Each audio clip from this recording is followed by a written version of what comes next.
Olá, seja muito bem-vindo ao nosso Semana Legislativa, nosso jornal com as principais notícias que marcaram a semana na Câmara e em São José. E vamos aos destaques desta edição? Vereadores aprovam projeto de lei que institui o Disque Denúncia de maus tratos a animais. Brasileiros vivendo mais. Em 2023, a expectativa de vida subiu para 76,4 anos. Riscos à saúde e ao meio ambiente. Mais de 30% dos municípios do país ainda utilizam lixões, é o que revela a pesquisa do IBGE. Copa Interbairros de Futebol Feminino. Vereadores aprovam projeto que institui o campeonato na cidade. Seja muito bem-vindo ao Semana Legislativa.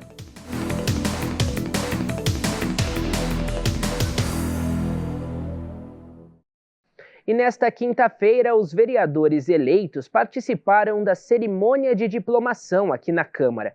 Esse é o momento em que a Justiça Eleitoral reconhece que os parlamentares estão aptos a assumir o cargo. O plenário e a galeria da Câmara estavam cheios para realizar a diplomação dos candidatos eleitos em 2024.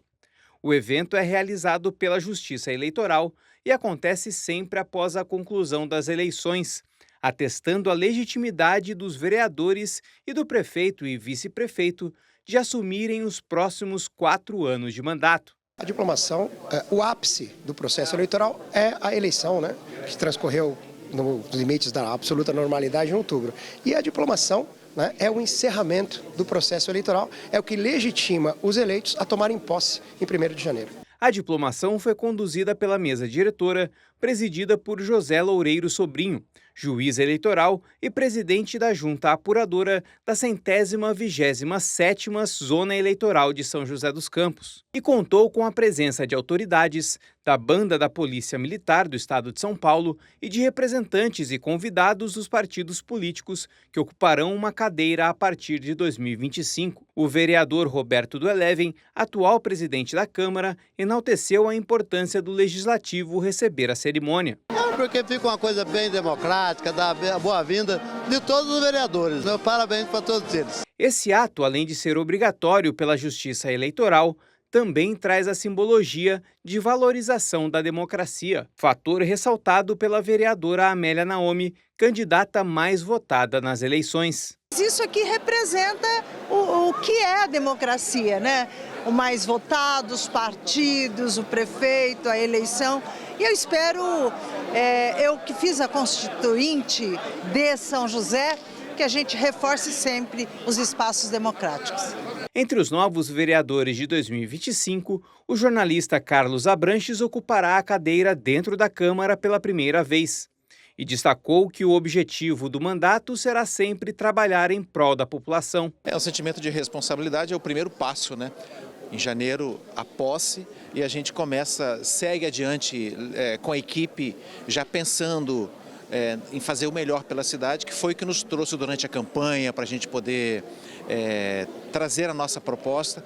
E graças a Deus, a votação representou o fato de que a população entendeu qual era o nosso projeto, nossa proposta, e vamos ter aí um tempo pela frente para trazer em forma de projetos de lei, em forma de como contribuir para a cidade ficar melhor. O prefeito reeleito Anderson Farias valorizou o fato de a cerimônia ter acontecido na Câmara Municipal e destacou a parceria entre Executivo e Legislativo para a construção de políticas públicas. Como é um processo de reeleição, na qual eu assumi em 2022, quando o Felício foi para o governo do Estado de São Paulo, e assim a lei assim exige que tenha que renunciar, assim ele fez, eu assumi, mas é uma continuidade, mas é uma continuidade com renovação, uma continuidade com novos compromissos, para a gente poder também recarregar nossas baterias, mesmo sendo uma continuidade, mas para que o time todo não faça isso sozinho, a Câmara Municipal, juntamente com nós, o Legislativo, o Judiciário, as entidades, toda a sociedade organizada, juntos, para que a gente possa fazer aí, continuar fazendo um trabalho pela cidade. A diplomação é a primeira etapa do processo democrático. A próxima será a posse, evento que vai acontecer no dia 1º de janeiro, a partir das 10 da manhã, e terá transmissão ao vivo da TV Câmara de São José dos Campos, pelos canais 12.3 da TV aberta, 7 da NET e 9 da Vivo, e também pelo YouTube, no @TV Câmara SJC. A gente segue com informação sobre a Câmara. Para evitar a propagação de doenças infecciosas na rede municipal de ensino, os vereadores aprovaram um projeto que institui a política pública quanto à ocorrência de escarlatina. Vamos ver os detalhes na reportagem. A escola é lugar de interação entre as crianças e, por isso, o contato físico é inevitável. E justamente esse contato pode desenvolver uma série de doenças infecto-contagiosas. A criança põe muito a mão na boca, compartilha talher, compartilha brinquedo. Quando você vê, a criança já está lambendo a coisa que era do amiguinho. Então, a bactéria, ela se transmite com muito mais facilidade. Uma doença desse tipo é a escarlatina, causada pela infecção por uma bactéria. A transmissão da escarlatina, ela é através de gotículas. Então, tossir, falar muito próximo, uma pessoa contaminada de uma pessoa que não está, pode passar, acomete mais criança, adolescente, entre 5 e 15 anos, e ela é uma doença que começa com dor de garganta, com febre, é uma doença da mesma família das faringites, mas ela vai um pouco além, porque além da dor, febre, mal-estar, a criança ela evolui com lesões na pele. Uma criança com escarlatina apresenta sintomas bem característicos, como inchaços, vermelhidão na pele e, principalmente, alterações na língua. Quando a criança está com escarlatina, então ela começa com um quadro de febre muito alta, uma queixa de dor de cabeça, dificuldade para engolir, e no segundo dia, geralmente, ela começa com um raste cutâneo, uma vermelhidão, que pode começar no tronco, no pescoço e subir para o rosto. E a língua, ela fica muito característica, que fica uma língua em morango ou em framboesa, que é uma língua bem avermelhada. E, além disso, ela pode ter uma palidez em volta da boca. Mesmo considerada rara, no ano passado foram 40 surtos no estado de São Paulo.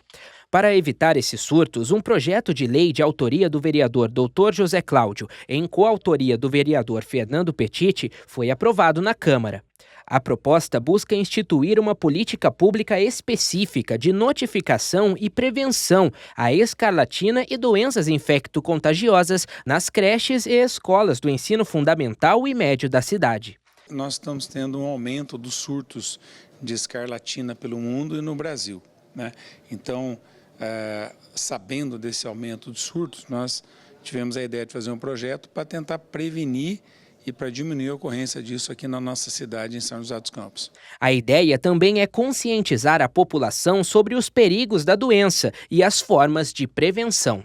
A melhor maneira é de você educar os jovens, as crianças, os pais, trazer informação sobre a doença e levando esse conhecimento para os pais, na presença de sintomas como febre, dor de garganta, erupções cutâneas, né? A criança que fica um pouquinho mais sonolenta.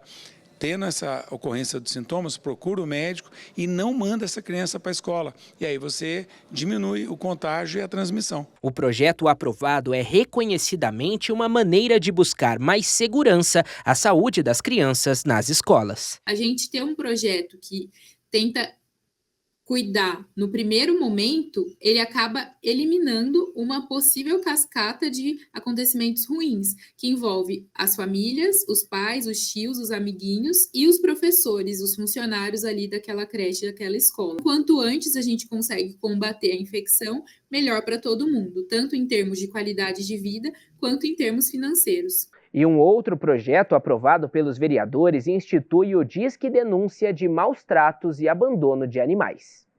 Esses são o Billy e o Rabicó.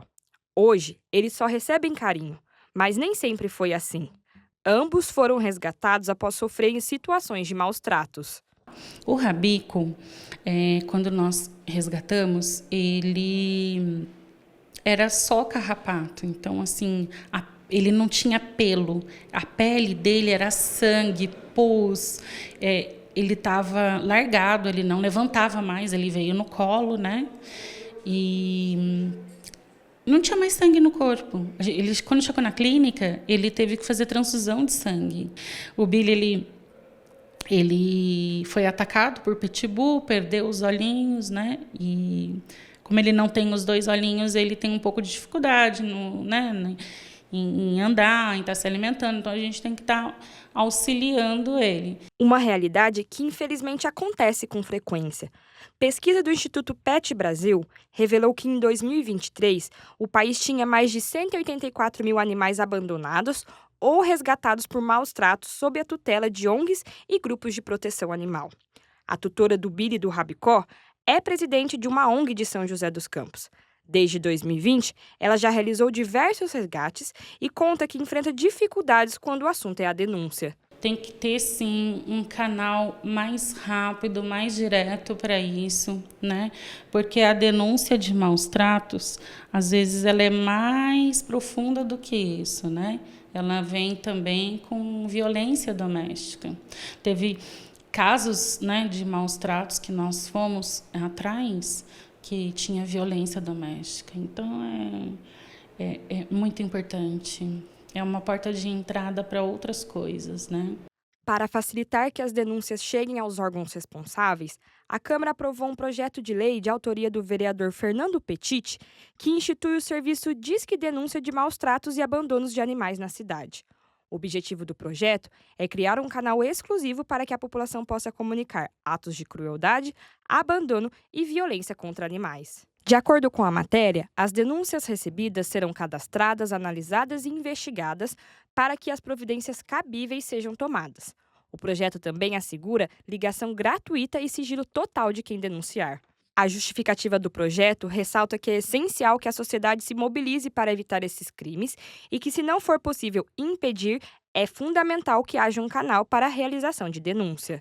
No Brasil, maus tratos a animais é crime previsto em lei desde 1998. Com a promulgação da Lei Sanção em 2020, a pena hoje em dia é de 2 a 5 anos, pena de multa e pena de reclusão também, e a proibição de portar ou ter um animal. Para esse veterinário, a criação do projeto de lei irá ajudar a salvar animais da cidade. Ele ressalta ainda que é fundamental que as pessoas saibam o que é considerado maus tratos. São vários itens, vários. Alimentação, deixar em lugar sujo, colocar para brigar, maltratar. Hoje em dia é considerado agressão física, agressão psicológica, eu deixar um animal sem alimento, sem água, deixar em condições insalubres. Por exemplo, hoje que a gente está num verão, deixar sobre o sol, deixar acorrentado, limitar a locomoção do animal. Você deixar o seu animal em vias públicas ou até mesmo se mudar e deixar o seu animal abandonado dentro de um terreno baldio, dentro de uma casa sem alimentação. Você lembra do Billy e do Rabicó que mostramos no início dessa reportagem? A história deles é um verdadeiro exemplo de superação e de como o amor e o cuidado podem transformar a vida de um animal. E a Marcele reforça, a adoção precisa ser consciente e responsável. Ter essa consciência que, a partir do momento que você adotou, é para sempre. Então, você vai mudar? Leva junto, poxa. Ele vai sofrer devolver para a ONG, né? Às vezes as pessoas, estou me mudando, e quer fazer essa devolução. Então, assim, ter essa consciência, porque eles sentem, eles têm amor, têm aquele carinho com a pessoa, com um tutor, e de repente o tutor fala, não quero mais, né? E principalmente dos maus tratos, ele já teve um trauma, né? E aí você adota e devolve, é outro trauma. Os brasileiros estão vivendo mais. Dados divulgados pelo IBGE mostram que a expectativa de vida ao nascer subiu para 76,4 anos em 2023. Vamos entender na reportagem as razões para esse aumento. Esse grupo de amigos se reúne há 10 anos, todos os dias no Parque Vicentina Aranha, para caminhar. O exercício é sempre acompanhado de boas conversas, sorrisos e bom humor. Desde 95. Que faz esse exercício e anda a pé normalmente todo dia, só não chover. O exercício, para mim, já faz parte da minha vida. Eu fui atleta, joguei futebol, adoro futebol, aí tive problema de cirurgia no joelho e parei. Aí conheci esse grupo aqui e a gente se reúne aqui todos os dias. Ângela também não deixa de fazer caminhada. Com 71 anos, ela sempre vem acompanhada da amiga ao parque para cuidar da saúde do corpo e da mente. Eu tive esse insight de cuidar da saúde. Hoje estou com 71 anos, não tomo nenhum remédio, e alimentação é importante, mas exercício físico. Faço caminhada, faço hidroginástica. Os idosos têm vivido mais no Brasil. Isso tem um motivo. A expectativa de vida aumentou no país. É o que apontam os dados divulgados pelo IBGE neste ano. A esperança de vida ao nascer cresceu de 75,5 anos em 2022 para 76,4 anos em 2023. Desde a década de 40, nós já temos um aumento progressivo na expectativa de vida. Pensar aí que na década de 40 a expectativa de vida girava em torno aí dos 45, 50 anos. Cada ano, cada censo, pelo avanço da medicina, do diagnóstico precoce, políticas de saúde pública, na qual visa tratar mais a questão da prevenção, melhora do saneamento básico, campanhas de vacinação que vão fazer com que algumas doenças que muitas vezes causavam óbito, doenças infecciosas, hoje já são preveníveis através de vacina. Isso foi gerando cada vez mais esse aumento da expectativa de vida. E esse aumento da expectativa de vida impacta diretamente na aposentadoria. Isso porque, quando mais pessoas estão aposentadas, o custo do Estado aumenta em uma velocidade maior do que a arrecadação. Cada vez mais que a expectativa de vida vai aumentando, a tendência é de novas reformas da Previdência para aumentar a idade para a aposentadoria. A reforma de 2019 já trouxe isso, ela já excluiu a aposentadoria por tempo de contribuição do nosso sistema previdenciário, deixando somente a aposentadoria por idade e por incapacidade, e aumentou a idade mínima de aposentadoria da mulher para 62 anos. Além dos desafios previdenciários, a saúde também é uma preocupação. Para que a população envelheça com qualidade de vida, o geriatra reforça 4 pilares essenciais. Uma alimentação de qualidade, se movimentar bem, eu também sempre falo que é ter uma atividade física. E quando a gente fala em atividade física, não é somente aquela caminhada que muitos idosos fazem, ou a hidroginástica. Nós temos que associar a essa caminhada, essa atividade aeróbica, a uma atividade de resistência. No caso, ou uma musculação, ou um pilates. Outro pilar que eu sempre digo para o envelhecimento ativo, envelhecimento saudável, é a questão do sono. Então, é você ter um sono de qualidade. É no sono que você vai se recuperar. E o quarto pilar é cuidar da saúde mental, evitar estresse. Sabemos que na terceira idade, com o envelhecimento, é uma fase bastante desafiadora, é uma fase que nós temos algumas perdas, então nós temos que saber lidar, procurar ajuda, se for o caso, para que tenha realmente um bom amparo da parte psicológica. E planejar o futuro é tão importante quanto cuidar da saúde. Essa advogada reforça a importância da contribuição para a Previdência Social, para que a população tenha direito à aposentadoria. O fator mais importante é a questão do recolhimento previdenciário.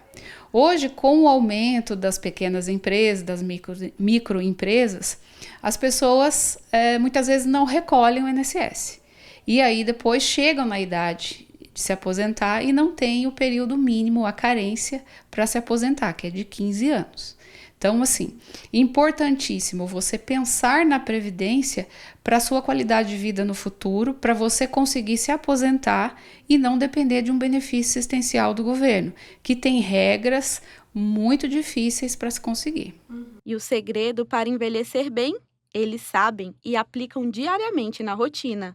Ter amigos, viver com alegria e se movimentar são ingredientes perfeitos para viver a velhice de forma saudável. Alegria de viver, entendeu? Não é a idade para nós não representa nada. A idade um dia vai chegar para todos nós. Mas se você chegar um velho ranzinza, aí não vira nada. Agora, se você chegar um velho assim, desse nosso tipo, com certeza é melhor. Eu estou conseguindo envelhecer com saúde, já que eu não sei quando eu vou partir. Então eu acho que o bom é isso, é você envelhecer com qualidade de vida. Curtir a vida, ter amigos, sair, passear. É um conjunto de coisas que eu acho que eu vi que era importante e consegui ter isso na minha vida.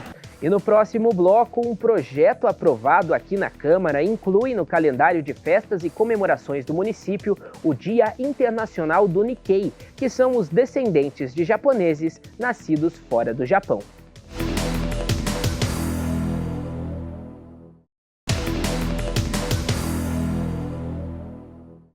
Voltamos com Semana Legislativa. Agradeço pela sua companhia.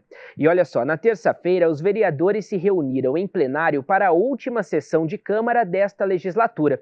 E a gente confere agora um balanço dos assuntos tratados. As duas últimas sessões do ano foram realizadas nesta terça-feira. Na primeira, os vereadores aprovaram 23 documentos entre moções, requerimentos e atas. Uma moção manifesta apoio aos trabalhadores da Avibras, que estão sem receber salários há 20 meses. Os parlamentares também aprovaram um requerimento que solicita informações sobre o cadastro e credenciamento de blocos de Carnaval de Rua de 2025. Também foram lidas 93 indicações. Uma delas solicita à Prefeitura a isenção do IPTU 2025 para trabalhadores que estejam sem receber salários há mais de 12 meses. As outras apontam a necessidade de manutenção e melhorias em áreas e serviços públicos. A vereadora Dulce Rita, assim como os vereadores Dr. José Cláudio e Juvenil Silvério, se despediram e agradeceram o apoio de familiares, eleitores e amigos. Além deles, os vereadores Júnior da Farmácia, Robertinho da Padaria e Walter Hayashi também deixam a Câmara nesta legislatura. Na segunda sessão do dia, os parlamentares aprovaram um projeto de lei e 2 decretos legislativos. O PL da vereadora Dulce Rita declara a utilidade pública municipal da Associação O Poder do Um, que presta assistência à pessoa com vínculos familiares rompidos e que estão em situação de vulnerabilidade social. Já o projeto de decreto legislativo do vereador Rogério da Acazem concede a medalha Gilson de Cássia Carvalho ao Hospital Pio XII, em homenagem aos 70 anos da instituição. O outro concede o diploma de reconhecimento público à pastora da Assembleia de Deus, Michele Nascimento da Silva Oliveira, em reconhecimento ao trabalho social à frente do projeto Centopeia. A sessão na íntegra você confere no nosso canal no YouTube. Os descendentes de japoneses nascidos fora do Japão agora vão ter um dia especial aqui na cidade. É que a Câmara aprovou um projeto que inclui no calendário de festas e comemorações do município o Dia Internacional do Nikkei. O Brasil tem quase 2 milhões de Nikkeis, descendentes de japoneses nascidos fora do Japão. Então, naquela época, eram filhos diretos de avós e pais japoneses vindos do Japão. Atualmente, então, a maioria dos meus alunos então, são Nikkeis, que são, então, que têm uma certa ascendência, mas nascidos no Brasil, e muitos deles filhos que se diz mestiços, né? Que são o pai ou a mãe é casado com pessoas de outra nacionalidade. Então, esses filhos, então, a gente chama de Nikkeis. A comunidade Nikkei, né, ela tem um significado muito importante aqui no Brasil, né? Desde a imigração de 1908, né, que nós estamos aqui no Brasil, né, eu tenho sempre esse agradecimento àqueles que vieram, ousaram em partir para um novo desafio, vieram para o Brasil e aqui sofreram as agruras de qualquer povo que emigra para um outro país, né? E aqui não foi diferente. Então, o povo japonês que veio para cá, porque o Japão não estava numa situação econômica favorável, então muitos dos nossos antepassados resolveram procurar novas oportunidades para cuidar da família. A Elza dá aulas do idioma japonês desde 1990. Filha de pais nascidos no Japão, ela é uma Nikkei. Desde pequena foi criada e envolvida na cultura japonesa. O incentivo veio da avó. Como uma filha adotiva da vovó, então ela me levou a uma professora quando tinha 6 anos de idade. E lá, então, de língua, eu já não tinha dificuldade. Então, a escrita era bastante ilustrada e a gente aprendia através de origami também, que colava nos cadernos. A Margarete também é filha de pais japoneses, ou seja, também Nikkei. Acostumada com a língua, a culinária e os costumes do país natal da família ainda criança, ela cresceu rodeada de hábitos orientais. Eu nasci dentro da colônia japonesa, né? Então eu já tive o privilégio de achar isso muito natural, então não era novidade. Eu falava japonês, comia comida japonesa, ia na igreja, na Seichonoye, lá a gente tinha aula de japonês, tinha aula de dança, tinha aula de ikebana, tinha aula de origami. Então, para mim era normal, essa vida era o normal. Então, tinha ikebana, tinha aula de artes culinárias e existia assim, jogos de ping-pong, tinha karatê, judô para quem quisesse fazer. Então, esse círculo para mim foi natural, normal, desde criança. E um projeto de lei aprovado na Câmara de São José fez questão de homenagear pessoas como a Margarete e a Elsa, Nikkeis que mantêm viva a tradição japonesa em solo brasileiro. A proposta, de autoria do vereador Walter Hayashi, cria em São José dos Campos o Dia do Nikkei. A data já existe em âmbito internacional, mas agora, com a aprovação do projeto, passa a compor o calendário de eventos oficiais da cidade. O Dia do Nikkei, né, o pessoal de São Paulo já está sabendo desse projeto, querem fazer alguma coisa aqui no ano que vem, nos outros anos, exatamente para você pegar essa criançada e mostrar o que é o povo japonês, o que foi, né? E continuar sendo e que eles dêem continuidade a esse trabalho que eu sempre me preocupei em fazer. Vamos manter viva as nossas raízes, a nossa cultura, a nossa história. Segundo a justificativa do projeto, com a inclusão da data no calendário, eventos como palestras, ciclos de debates, exposições de arte e cultura poderão ser realizados. Tudo para garantir um acesso das gerações futuras à cultura japonesa. O brasileiro respeita muito o povo japonês, a nossa cultura, e é isso que a gente quer preservar para que essas crianças de hoje, né, saibam, né, da sua procedência, né, da sua raiz, o que ela representa no momento que a gente vai sair desse mundo.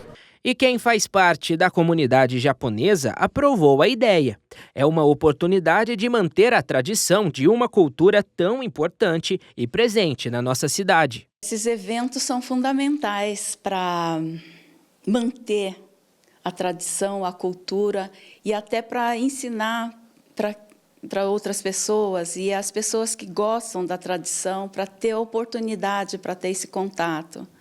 6 em cada 10 servidoras públicas em cargo de chefia acreditam que a discriminação no ambiente de trabalho e a estrutura machista são empecilhos para a ascensão na carreira federal.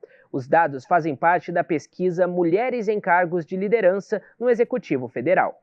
Lilian e Priscila são duas mulheres que amam o que fazem. Trabalham há 20 anos no INPE, Instituto Nacional de Pesquisas Espaciais, em São José dos Campos.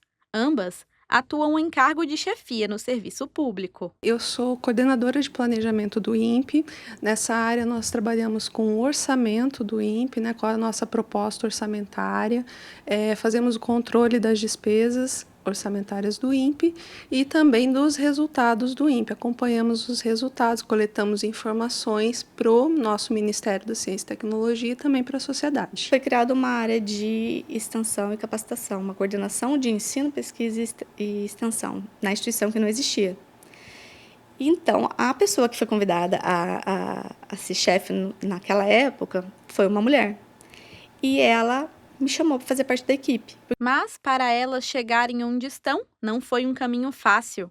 Ao longo de 2 décadas, as servidoras presenciaram cenas de machismo e sentiram que, muitas vezes, eram mais cobradas do que os colegas homens que ocupavam as mesmas posições. A percepção que eu tenho é que, assim, no grupo da comunidade, nosso grupo aqui, ver um homem ser alçado para uma posição de coordenação é natural, é como se fosse normal. E enquanto que uma mulher é algo disruptivo, é uma coisa diferente. Então, a sensação interna é que você precisa entregar mais, porque a gente foi socializada para entender que a gente está num papel que a gente teve que conquistar. Eu acho que fica ali nas entrelinhas, sabe? A cobrança está ali no escondidinho, ali quando a pessoa te pede alguma coisa. Tipo assim, quero ver você fazer. Tá? É uma questão de honra. E desafios, assim, vamos ver se a pessoa vai responder o que eu estou perguntando. 6 em cada 10 servidoras públicas em cargos de chefia acreditam que o sexismo e o machismo no ambiente de trabalho são empecilhos para a ascensão na carreira federal.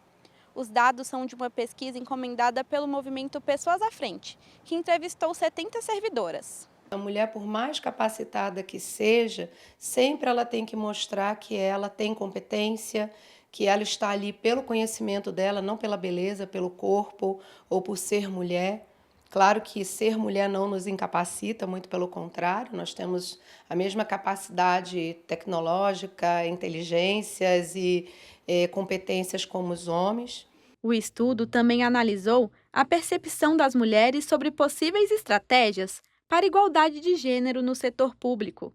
As servidoras defendem políticas afirmativas para mulheres em cargos de chefia, capacitação e treinamento voltado para lideranças, além de ações para a inclusão de mães e gestantes. Atualmente nós temos a Lei Emprega Mais Mulheres, que ela busca justamente trazer essa consciência, porque a responsabilidade do cuidado do filho não deve ser apenas da mulher, mas também do pai ou até mesmo a própria família, tendo em vista que a mulher, quando ela tem uma rede de apoio, ela consegue se destacar no mercado de trabalho, consegue trabalhar de uma forma muito mais tranquila e também sem se sentir discriminada porque ela agora é mãe ou porque ela agora teve o bebê e precisa dividir trabalho com a maternidade. Medidas que podem ajudar a reduzir a desigualdade de gênero no país. Segundo o estudo do Banco Interamericano de Desenvolvimento de 2022, o Brasil ocupa o último lugar, 15º no ranking de participação feminina em cargos de liderança na América Latina. Os principais desafios apontados pelas mulheres para a ascensão na carreira são o assédio moral e a dificuldade de conciliar a carreira com a maternidade e trabalho de cuidado. Infelizmente, as mulheres são as maiores vítimas de assédio sexual ainda, assédio moral também, as mulheres enfrentam, porque muitas mulheres ainda temem denunciar, falar, até mesmo por essa questão comportamental ainda machista, a questão também de ser tratada de forma diferente por ser mulher, então muitas ainda se sentem inibidas. Lilian e Priscila acreditam que implementar ações que favoreçam mais igualdade é o caminho para mulheres conseguirem ascensão na carreira e, assim como elas, outras servidoras possam chegar em cargos de liderança. Quem hoje está em cargos de liderança e chefia queira contratar mais mulheres, privilegiar mulheres deliberadamente, porque acaba sendo, ainda por uma questão cultural, você acaba vendo o homem como primeira opção. Então, é preciso enxergar essas mulheres. Para alcançar um cargo de chefia, eu acho que é questão de merecimento, de dedicação, e não questão de gênero. A pesquisa de informações básicas municipais de 2023, divulgada pelo IBGE, mostrou que a destinação dos resíduos ainda é um problema em boa parte do país. Um dos dados mostra que mais de 30% das cidades ainda utilizam lixões. A maneira mais adequada de dar destino ao lixo são os aterros sanitários, que adotam técnicas para evitar danos ambientais e à saúde pública. Não há nenhum tipo de controle ou adequação ambiental. É um local de mau cheiro, de proliferação de animais e de prejuízos ao lençol freático. Os lixões ainda são o destino final dos resíduos sólidos em 3 a cada 10 municípios brasileiros. Isso é o que apontam os dados do Suplemento de Saneamento da Pesquisa de Informações Básicas Municipais, divulgada pelo IBGE. De acordo com a pesquisa, mais de 31% dos municípios brasileiros ainda utilizam lixões e mais de 28% das cidades utilizam aterros sanitários. Mas qual a diferença entre despejar lixo em lixões e aterros sanitários? Os números fazem parte da pesquisa de saneamento básico das cidades, realizada pelo IBGE de setembro do ano passado a março desse ano em todas as cidades do país. E passados 14 anos da Política Pública Nacional de Resíduos Sólidos, há muito o que se fazer para conquistar as metas estabelecidas. Segundo a Política Nacional de Resíduos Sólidos de 2010, os municípios com população superior a 50 mil habitantes devem implementar a disposição final ambientalmente adequada dos rejeitos e dar fim aos lixões. Uma das cidades que já se adaptou a essa prática e utiliza o aterro sanitário é São José dos Campos. O município possui um espaço projetado para receber e tratar os resíduos de maneira segura e ambientalmente correta. Ele é uma obra de engenharia. Ele é voltado principalmente para cuidar dessa área do chorume e da área dos gases. Como é que é feito? Ele é isolado, ele é impermeabilizado o solo antes de você colocar o lixo e vai colocando por camadas. Você coloca uma camada, cobre com terra e depois sobre uma outra camada, vai cobrindo com terra. A gente toma sempre esse cuidado, né? Ter poucas frentes de trabalho, quer dizer, onde você está depositando o lixo, são áreas restritas, pequenas, para a gente depositar e já fazer a cobertura, para evitar principalmente cheiro e a atração de animais ou de aves. Por exemplo, nós não temos aves no nosso aterro. Urubu ou outro tipo de ave. E, além disso, a gente também faz o tratamento do gás, que é para fazer a central de energia a partir do biogás. Outro ponto destacado pelo Instituto é que a coleta seletiva ainda não é universalizada no país. Apesar da coleta ser regulamentada também pela Política Nacional de Resíduos Sólidos, apenas 60,5% dos municípios têm algum serviço de manejo de resíduos sólidos e possuem coleta seletiva. São José dos Campos separa o lixo e disponibiliza a coleta seletiva todos os dias para os cidadãos. Nós temos um aterro muito bom, nós temos uma coleta seletiva muito boa, nós temos uma gestão muito bacana dos resíduos, mas nós precisamos aprimorar, nós precisamos avançar com essa questão da gestão de resíduos. Então eu daria um exemplo muito interessante nesse sentido. Nós temos várias regionais na cidade, norte, sul, leste, oeste, centro-oeste, que essas regionais trabalham a questão da manutenção da cidade. Por que não regionalizar a gestão de resíduos? Porque é algo peculiar. Quando a gente fala de gestão de resíduos, é algo muito característico da geografia do local, da população, fator econômico, fator social. Então, são várias características que eu preciso levar em consideração para que eu tenha, de fato, uma eficiência. Mas a responsabilidade do município não para por aí. É preciso educar os munícipes para que todo o sistema de destino dos resíduos funcione.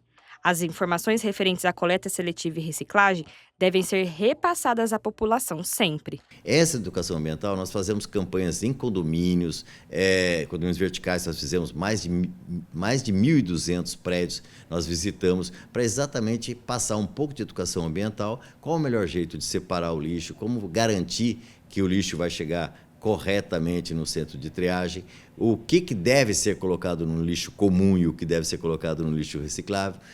Toda essa área de educação ambiental a gente faz hoje na cidade. Os especialistas ressaltam que para alcançar as metas estabelecidas pela Lei Nacional de Resíduos Sólidos, a melhor maneira é com educação ambiental e conscientização das pessoas. Educação é conhecimento. Quando a pessoa ela recebe o conhecimento, quando ela é empoderada, quando a gente engaja, quando a gente sensibiliza aquela pessoa sobre o tema, sobre a importância de que lixo não é lixo, que lixo é resíduo, que resíduo é matéria-prima, que gera emprego, gera renda. Tudo isso aí corrobora para que a cidade tenha mais eficiência nos seus processos. A seguir, Copa Interbairros de Futebol Feminino. Vereadores aprovam um projeto que autoriza a realização dos campeonatos. Os detalhes, já já.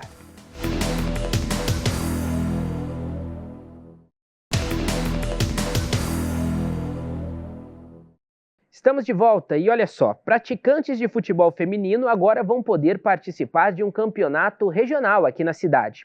É que os vereadores aprovaram um projeto de lei que autoriza a criação da Copa Interbairros de Futebol Feminino. A Natália tem 15 anos e desde os 6 é goleira.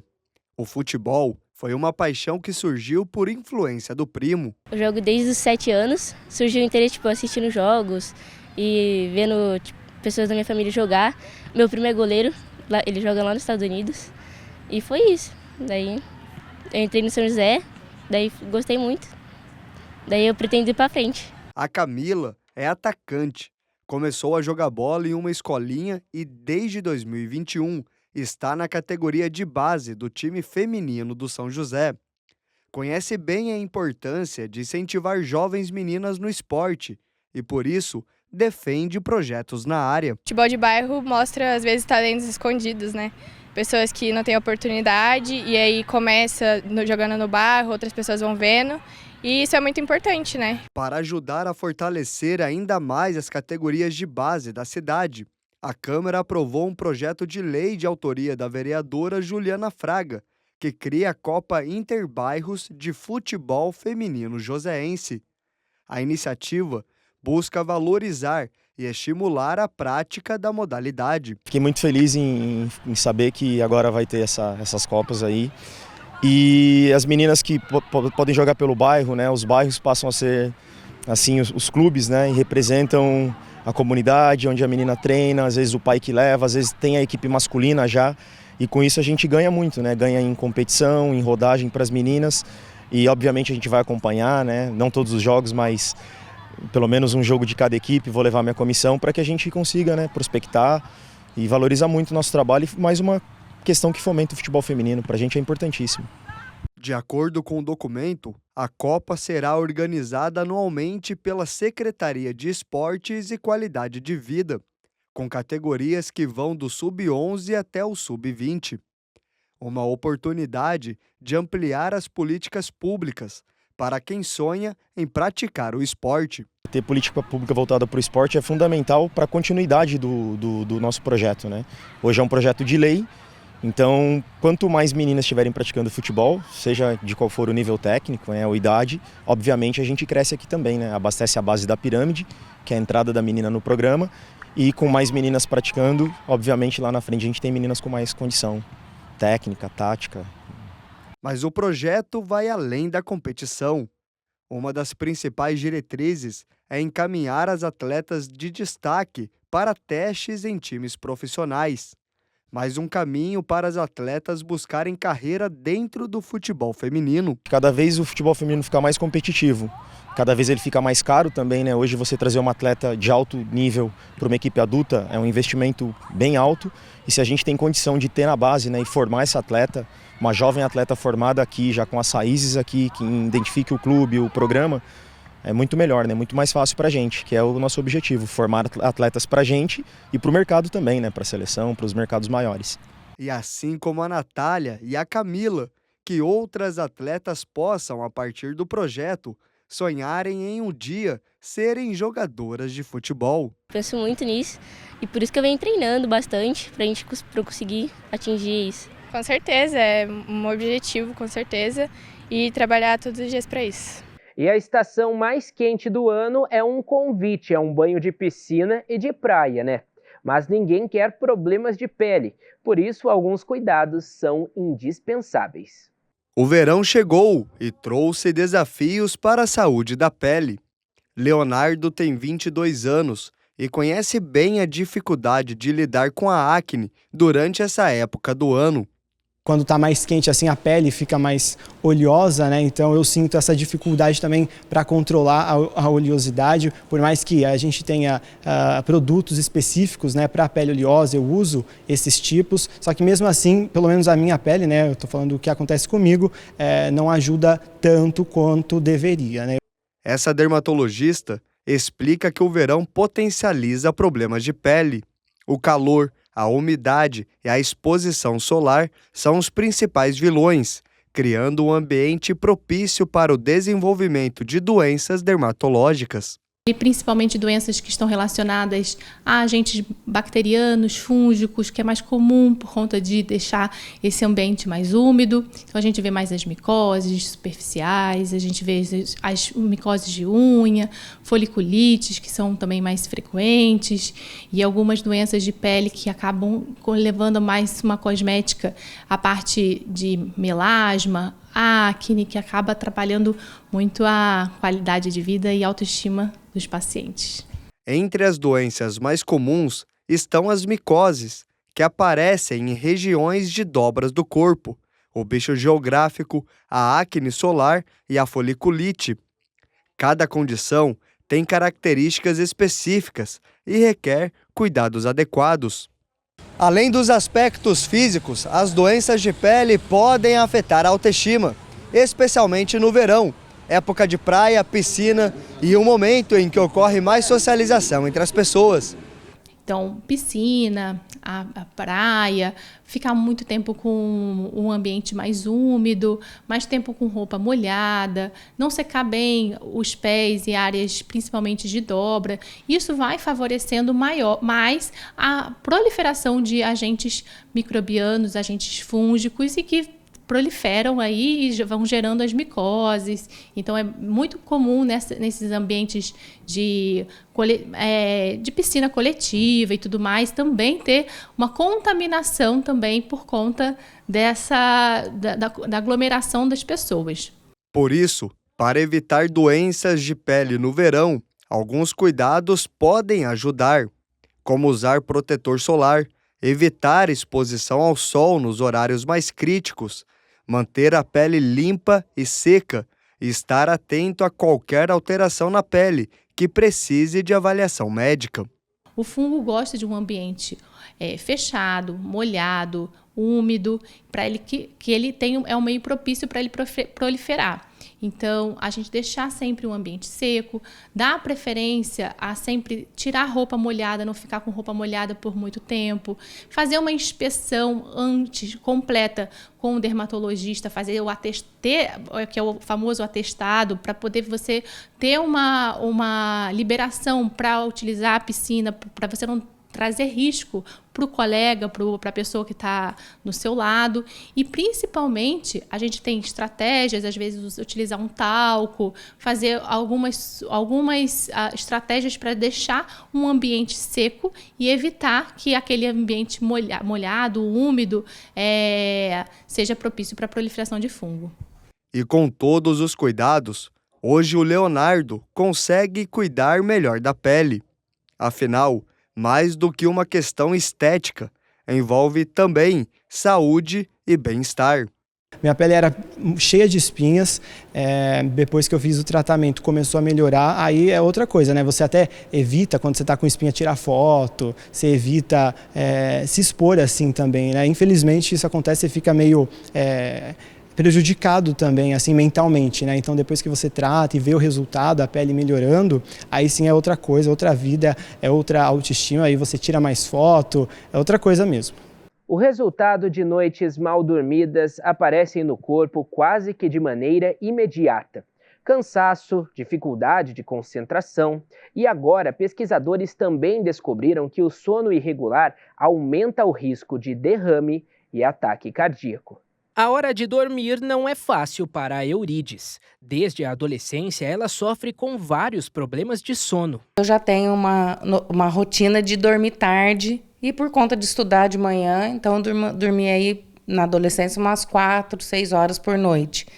Mas depois que casei, tive os meus filhos, aí a rotina continuou por conta dos filhos, sempre tive pensamento muito acelerado, né? Trabalhei muito tempo em locais onde eu tinha uma cobrança muito grande, então, assim, deitar na cama, parece que o sono não vem, ele não me acompanha, né? Fico até mais tarde no celular, hoje é o celular que, de certa forma, eu acho que rouba também um pouco essa questão do sono, então já é uma rotina de uma vida, né? De dormir pouco. A realidade da Eurides é a mesma de muita gente. Segundo a Associação Brasileira do Sono, 73 milhões de pessoas no Brasil têm insônia frequentemente e 72% da população do país tem dificuldades com o sono. Esse neurologista especialista em medicina do sono explica por que as pessoas dormem menos atualmente. Hoje, João, a gente dorme 1 hora a menos que no século passado. Isso é estatístico. Então, a gente tem um padrão de vida hoje, comparado a 100 anos atrás, que faz a gente já perder 1 hora na média de sono que a gente tem. O que levou a isso? Sociedade moderna, eletricidade, que a gente consegue trabalhar fora do horário normal que trabalhava no nosso antepassado de sol e de noite, né, de dia e de noite, o padrão do trabalho e a gente cada vez aumentando mais esse padrão de trabalho. Então, um dos grandes problemas a nível do sono moderno é o que você tem hoje, uma carga de trabalho muito maior e um tempo de sono viável menor. Então, essa restrição do sono, mesmo sem ter doença alguma, sem ter nada de problema, já leva a gente a ter menos sono e essa menor quantidade de sono pode impactar na saúde.